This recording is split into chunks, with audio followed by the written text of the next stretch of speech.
My name is Lexi Valasek, and I'm a design researcher for Motorola's Consumer Experience Design Group. My main purpose is to identify user needs and pain points for how they interact with technology throughout their everyday. One example I have is from a project that I worked on in 2014, and we found that certain flashlight apps had over 500 million downloads on the Play Store.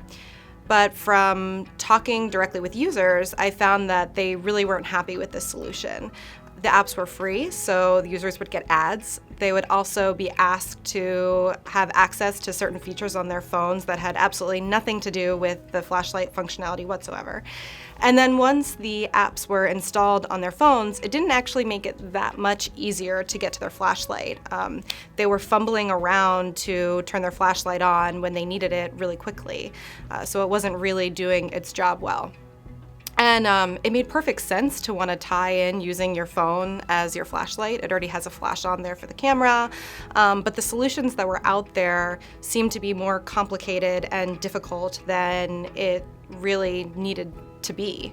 After various different explorations, we settled on this chop twice to turn your flashlight on and off quickly. So I can show you, it's pretty great. So you turn your flashlight on and turn it off.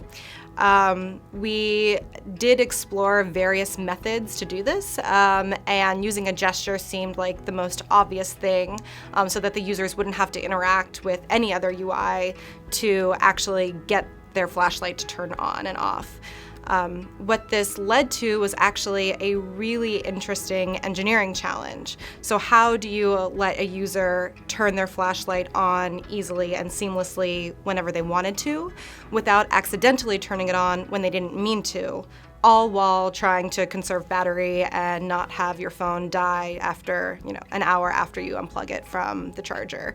It was an incredible engineering feat, and that came from hundreds of tuning and usability testing and various activities and efforts that were put in to make sure that this feature worked properly and as users expected and wanted it to. Fast Flashlight was actually something that I helped develop from start to finish. So all the way from identifying that it was an unmet user need, to concept, to development, to tuning. And to me, it was just a really phenomenal example of how an innovation can be born directly from an unmet user need.